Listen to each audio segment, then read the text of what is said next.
you know, something that we saw at the beginning of our career, when we tried to launch in the US, it was Nirvana and Dre and Snoop. That's all, it was grunge music and rap. We can't fit in anywhere. So we waited for our cycle, and by the time it came back around, Hanson and the Spice Girls had finally broken the US, so the door kind of opened for us enough to walk through it. But the same thing with fashion. Fashion is always forever changing, but I know they're under scrutiny right now, but like look at Balenciaga, for example. Everything has been oversized. It's a little ridiculous. I have one hoodie from them that I've now given away, but like it's just it's dumb. It's like you're swimming in it. But that's the thing. But again, the whole 90s culture is the 80s never went away, 70s never went away. The 90s kind of peaked, and now they're coming back again. Same thing with hairstyles. You know, one side. So I've now had 2 full hair surgeries, and the next and final phase is to tattoo my entire head. So once I do that, hopefully I can finally bleach my hair again. I actually miss the blonde. I miss the blonde, but until I have more hair, the blonde ain't gonna look so good. And then you need like a cross necklace as well. Yeah, I mean, I've actually dialed it back as far as the over accessorizing. Like I used to wear a ring on every finger, but I've kind of dialed it back a little bit. But depending on what I'm doing, if it's a performance or if it's a red carpet event, I might go ham and just have like 10 necklaces or whatever. You know, if I fall off a boat, I'll sing. But you know, fashion. I mean, hopefully this fall, if all goes as planned, I'm going to launch a clothing line. It's like an athleisure wear, so very Lululemon, aloe-ish, but a fraction of the price. Because as much as I love Lulu, I wear it, I love it. It is pricey, you know. So hopefully you guys like it. So I can't say the name of it yet, can't give anything away, but this fall there will be a new clothing brand for yours truly. So Call it Elliot. it's got. I mean, it's one of the pieces is actually called the Elliot. Yeah, and the other one is called Lily, because that's now Lyric's nickname that Josh gave her, and now she loves it. I tried calling her LD, and she wasn't having it, but she likes Lily. All right. Don't go with what Dad said. It's fine. Yes. So you can ask any question. Any question? Any question at all?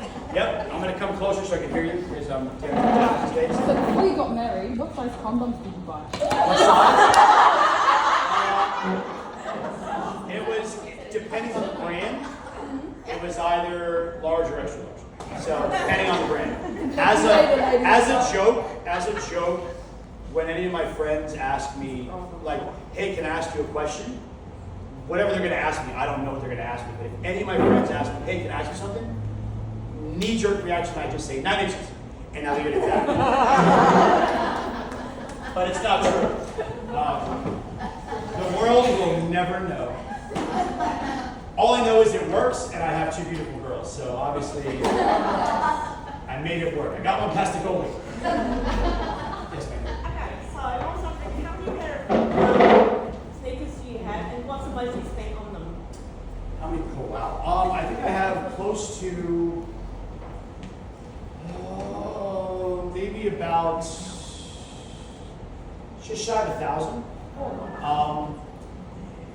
The most expensive one I've purchased probably would be around $3,500, because they made a very limited amount, and they only made 10 pair in one size.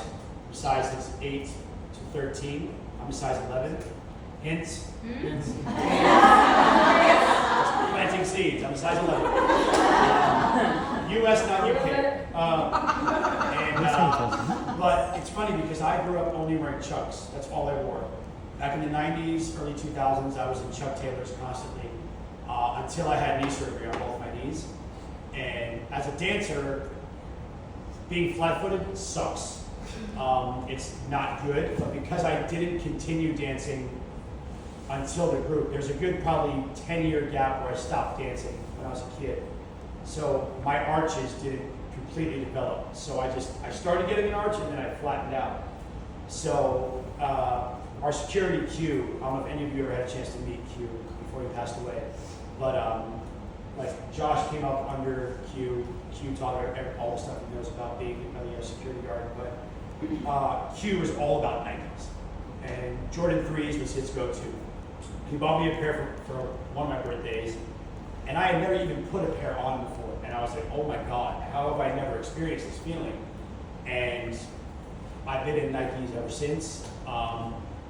Now, recently, when I went to Shoe Grab here in Sydney, I now am wearing insoles. I've never worn insoles before. Because even Jordans are kind of flat, but they've got good cushion, but I'm still flat-footed.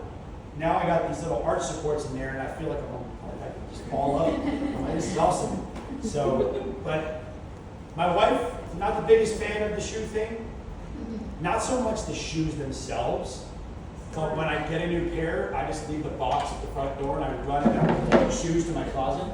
I understand. Eventually I'll put the box in the recycling bin, but I'm just too excited about the shoes. But I'm not going to stop. I'm trying to grow my collection probably twice the size it is now, and then I'll probably take a break. I think you see it. Kind of. I mean, it's funny because a friend of mine asked me a couple days ago, because the house that we live in now is not our forever home. We either want to buy or build something down the road when we finish touring for a while, so maybe next summer, and we want to rent out our house. So I thought to myself, why not make it like a museum?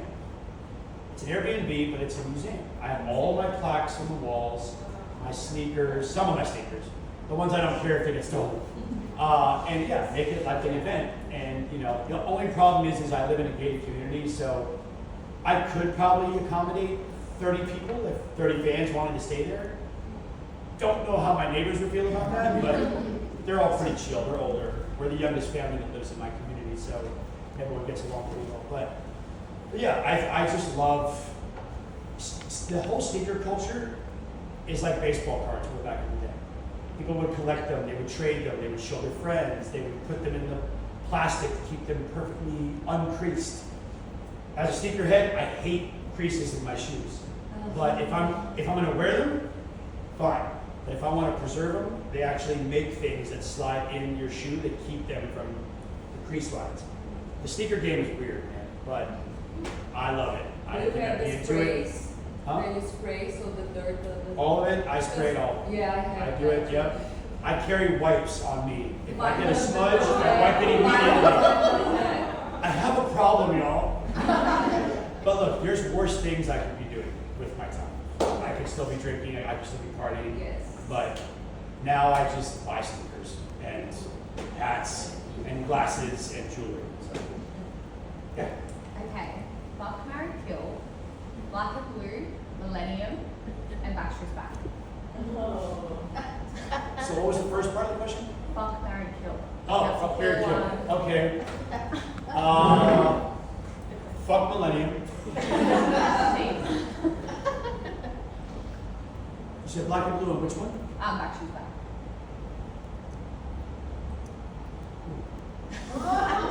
Kill Backstreet's Back. Yeah. Marry. No, I said marry. Yeah. Married everyone. So wait, American kill. Wait, fuck. What did I say? Okay. Marry Millennium, right? True. Yeah. Yeah. Kill Backstreet's Back. Yeah. Fuck, black and blue. Fuck black and True. blue. Hey, Damn. I was like, wait, what are the album titles again? It's been a long time. Yes. You talk a lot on in the show how old you each were when you started, and there's such a huge age gap between especially Nick and Kevin. How was that really when it all started, when you were all introduced to each other, and like how did you all gel? At that age, it just feels like it's an eternity, like 21-year-olds. Yeah. So you bond together, and how do you did you immediately kind of befriend Nick because you were kind of closer in age? Like how did Surprisingly, no. No. Surprisingly, Nick and I were not the ones that were bosom buddies. It was me and Brian. Yeah, right. Brian's kind of friends with And then Brian and Nick had their thing. Yeah. Brian and I had our thing. But believe it or not, the most physical fights have been between Nick and me. Over dumb shit. The dumbest shit in the world. One was over a comic book. Back when I was about 16, I went through a really bad acne phase, and Nick was just busting my balls, and I was not having it. And he had just gotten a brand new comic book. It was #1, Alien vs. Predator, in the plastic. I had already been smoking, so I had a lighter in my pocket. And he called me Pizza Face. And I was like, dude, say it again, I'm gonna fucking set your shit on fire. And sure enough, I held it over the sink, and I went to light, just fake it. And the flame was really tall, and it lit the whole comic book. Then I thought, oh, I'm in the sink, I'll run water on it. So then he walks over to me and puts me in a headlock and just starts punching the back of my head. Kevin comes running out of the shower naked. And like breaks us up. Howie's laughing, sitting on the couch. Brian's in his bedroom talking to his girlfriend and didn't hear a thing at all. And the second time was 5 minutes before show. We were having a meeting talking about days off. And at that point we were slowly getting burnt out because we were everywhere. And I wanted to work. And Nick and Brian wanted time off. And I, in so many ways, I was like, don't be a pussy. And Nick didn't like that. So he tried to jump at me, and I moved, and he threw a lamp at me, and it missed me and hit Brian. Oh. And then we reconciled, you know. But we're brothers, you know. But now, for whatever reason, call it fate, call it destiny, since we resumed the DNA tour last summer, the 5 of us have been the closest we've ever been. And I mean, like, every day off, 4 out of 5 of us are on the golf course. Then we go to dinner together. We go to the movies together. Or Brian and I go to sneaker shops together. Or we hang out in, I don't hang out in hotel bars, but I'll come down and like kick it for a minute, have a Diet Coke, go to bed. But we're really, really connected now more than we have ever been.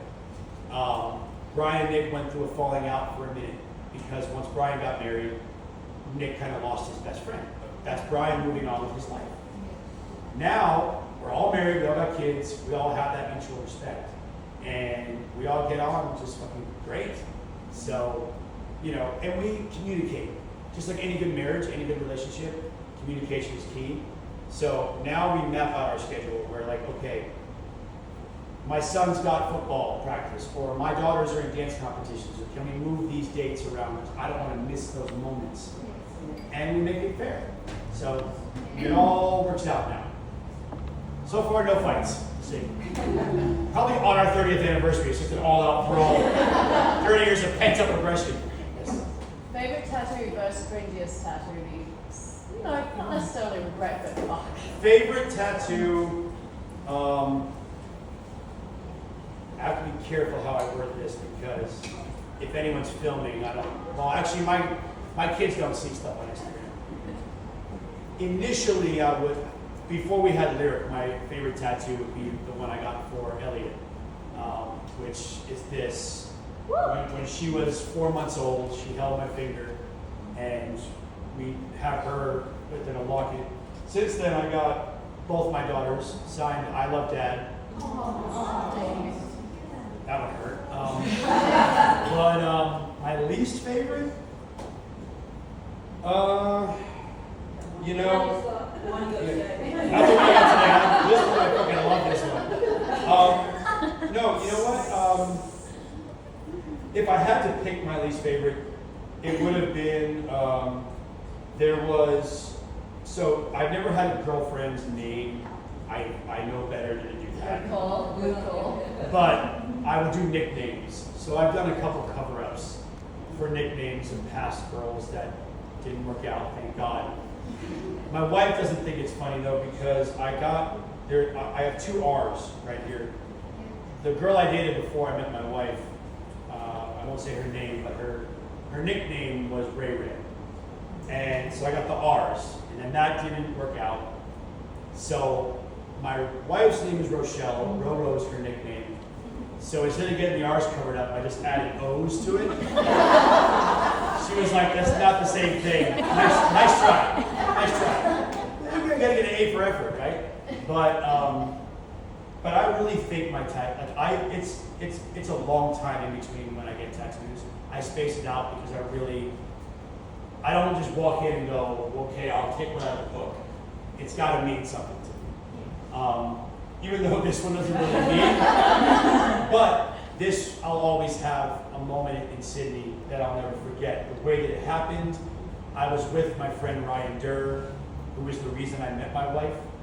I've known him for 20 years. He was my wife's manager at her job when I met her. He's the one that pushed her to go on a date with me, even though she dissed me the first time. She claims to have not known who I was. And we were supposed to do dinner and a movie on our first date, and I had a long session the night before with the fellas.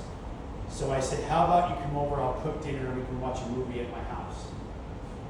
She was like, red flag! Because she's like, oh, he's a Backstreet Boy, he's a musician, he wants me to come over to his house, first date, make me dinner, he'll probably make drive-through, whatever. So then she quit her job for a year. God, I dated the other girl. She quit. Rochelle got her job back. I asked her out again, but I was leaving to go on tour. I said, can you wait a month? I know it's an odd thing to say. I'm asking you on a date and I leave in 2 days. Can you wait for me for a month? She's like, sure. And she did. March 22nd, 2009 was our first date. We've been together for 13 years. So it all worked out. And it wouldn't have happened if it wasn't for my boy Ryan. In LA, there was a little group of us that were all tattoo junkies. And about 6 of us got mustaches tattooed. Oh, yes. And I'm like, I got facial hair, I'm not doing that. So I got the world's smallest violin playing My Heart Bleeds for You. And Ryan got a top hat and cane. So him and I were always like, what can we get that symbolizes our bromance? And we both love cheeseburgers. And we both love McDonald's, and we love just cheeseburgers. So that's what we decided to get 15 years ago. So the odds of him living in Sydney now, me getting the cheeseburger tattoo with him finally, and it happening in Sydney, is a pretty awesome moment. Yeah. So this is what I went in for, and I came out with this. So, yeah. I got time for like 3 more questions, so yes. With music on days where you feel overwhelmed or anxious, you know you have to perform and show up and dance, how do you do that? I usually have a donkey kick me in the nuts. No. No, honestly, there's been a lot of days like that where I don't want to do a show. And it's got nothing to do with the fans. It's got nothing to do with the boys. I'm just not in the headspace where I want to be on stage. But the second I hit the stage, that goes away. The minute the lights come on, the minute I see your faces, I forget about my shit. My shit will be there when I walk off stage. I can deal with it on my own time, but for that 2 hours, let me give you me and let me get you. And let's just have ourselves a great good time. Outside of that, I say a quick prayer. We do a group prayer always. And I usually just take about a minute or 2 in the bathroom. No dirty minds. Takes longer than that.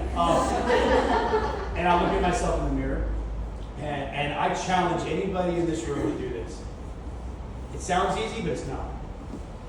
I challenge you to say 3 nice things about yourself once a day in the mirror. It's so easy to go, oh, I hate my hips, oh, I hate my hair, I have my face, my skin. That's easy. I challenge you to say 3 nice things, different things every day. You can't say the same thing twice. Watch how your life changes. I do that every single morning. And if I'm having a rough week, I write out a gratitude list. 10 things I'm grateful for. That I can repeat sometimes because there's certain things I'm just continuously grateful for. I always put my wife and my daughters. That's never going to change. And my brothers and my family. The other 4 or 5 things can obviously change. But I get where you're at.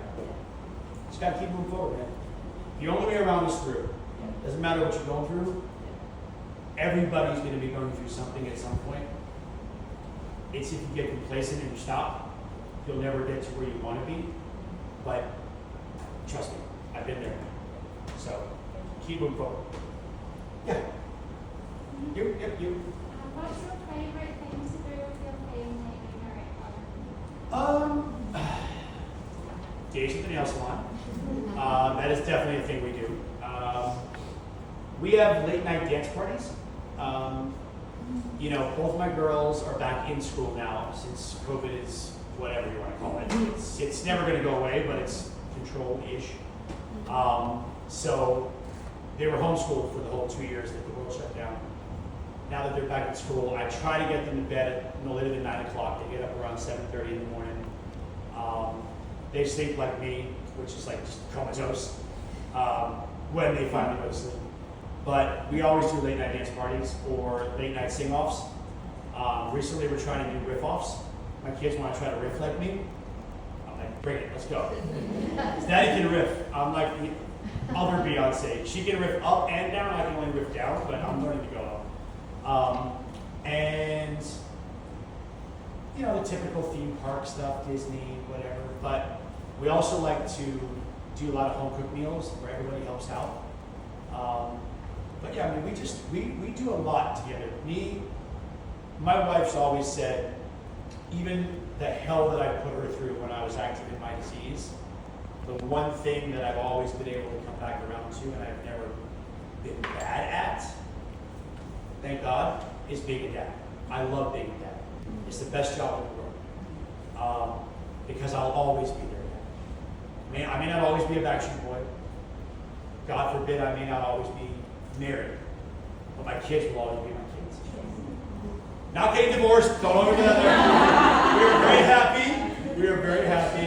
Everything is great. But your kids are always going to be your kids. So the relationship I have with my girls is unlike any other. They're now at that age where they're starting to really be affected by me traveling. Where before they didn't really get the concept of time. So if I was gone for a month or I was at the store for an hour, they didn't really figure it out, And now it's thank God for FaceTime and technology. Both my girls have phones, blessing and a curse, because they call me at the weird hours, especially with the time change here. Like when they wake up, it's like 3 a.m. for me. So like Lyric will call me, "Good morning, Daddy." I'm like, but yeah, we are a very close-knit family. Because I'm an only child, and after we had Elliot, it was 4 years later that we had Lyric. I was cool with just her being by herself, and she was fine. She was very independent. She made friends like that. And then even towards her 4th birthday, she was starting to she saw her friends with their siblings and was like, "I want a sister." All right. So, me and Daddy got down to it. We gave me a sister. We didn't know that was going to happen, but I'm glad it did. Yes. Do you have a comfort show or a movie in lockdown or like an activity you like? Because you have like a break. In the lockdown there was like a year that you were at home. I don't understand the question. Oh, did you have any comfort show or a comfort movie? Like when I'm on the road or just or when in I'm home? lockdown time. Like in lockdown everyone was like watching more TV. Well, Friends is my go-to show. That or New Girl. Look.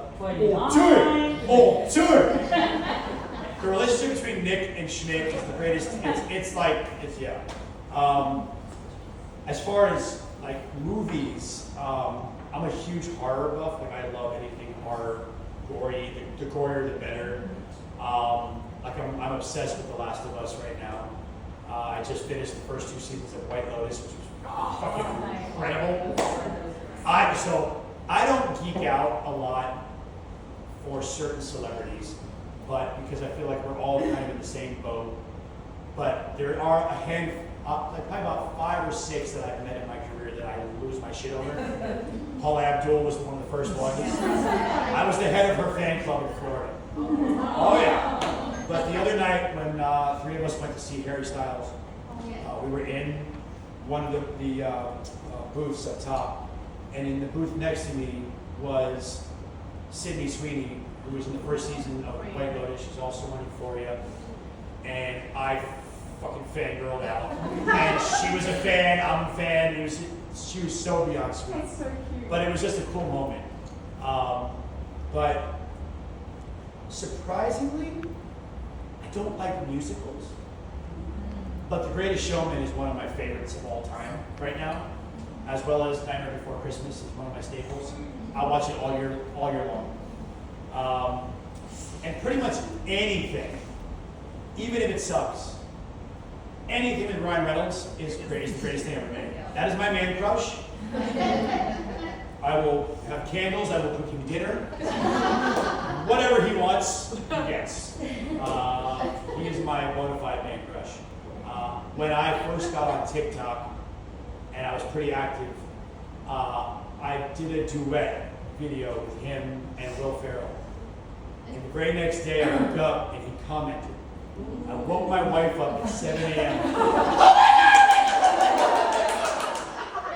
A week later I did another duet video and he commented again and said, duet with AJ, number 5, bucket list. And I was like, so, and my personal trainer was his personal trainer up until about 4 or 5 years ago. So I'm really close. I'm gonna meet him someday. You're gonna friendship soon. Oh, I can't wait. I mean, as far as the Friends cast, I've got to be, well, Jennifer Aniston's the one I'm dying to meet. Through friends that work with us, somehow they know David Schwimmer. David Schwimmer made a video for my daughters. And I was just like, this is cool. It's not for you, it's for me. Never mentioned my name though, only mentioned my girls. But I was like, I don't care, I'm just watching it. I met Matt LeBlanc on a couple TV shows, Matthew Perry as well because of sobriety. Had a moment to meet Lisa Kudrow. The day my wife and I did our food tasting for our wedding, I was outside having a cigarette. She walked out of the hotel. I locked up, couldn't say anything, and she walked back in. And Courtney I've met a few. She's super nice. Yeah. But I mean that show will never get old. It's still funny today. It's a testament to the writers. And if they ever tried to duplicate it today, it would never work. And it's not really PC. If you really think about a lot of the undertone, you know, the whole planet needs to just take a chill pill, man. Yeah. Last question, yes. Boobs or bum? What? Boobs Boobs or bum? Boobs or ass? Boobs or ass? Well, no. I am Latino, so I do like the booty. You know, for me actually, I'm an eyes, lips, and nails guy. I love eyes because I have to look at you, not through you, at you. I love lips. And nails because when I was younger, my grandmother was born in Leipzig, Germany. And in German there's a word named streichen, which means to rub softly, like tickle. So growing up we called it tickle time. So up until I was like 10 or 11, my grandmother, when I would go to bed, would rub my arm. So, but I would date girls, and if they didn't have nails, I would push them to get nails. So it would be a little softer than just like, you know, like a nub on your hand. But yeah, but if I had to pick between those two, gotta say, because I have nothing. I have literally nothing. I feel so bad for Elliot. She's got my whole body. She's just a little beanpole, just like me. Where Lyric, she's super strong. Like she's going to be a fucking force to be reckoned with. And they're both so talented and they're so good at what they do. I was a good dancer. Not to sound like an egomaniac, but I was a really good dancer when I was growing up. The shit these kids are doing today is insane. And their schedule, I thought I had a fucking hard schedule, but they got school for 5 hours and then dance for 5 hours. 6 days a week. But it shows, because my youngest just won second place for her solo. Elliot won first place for her solo. And they're just, yeah, they're killing me, man.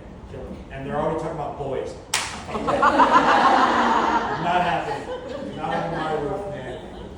When you move out, you do what you want. But until then, and they're not moving out till they're 35. So, fine. So, all right, so we didn't get the mic stitch fixed, right? But I'm saying we didn't get the mic stitch fixed. I said that right, mic stitch fixed. That's hard to say. But I'm gonna, so you're just gonna do it wired or Bluetooth? Oh, thank you. Oh, Wi-Fi. Okay. I'll put on airplane mode. Nobody should be calling me right now. It's like 2 in the morning, unless there's an emergency.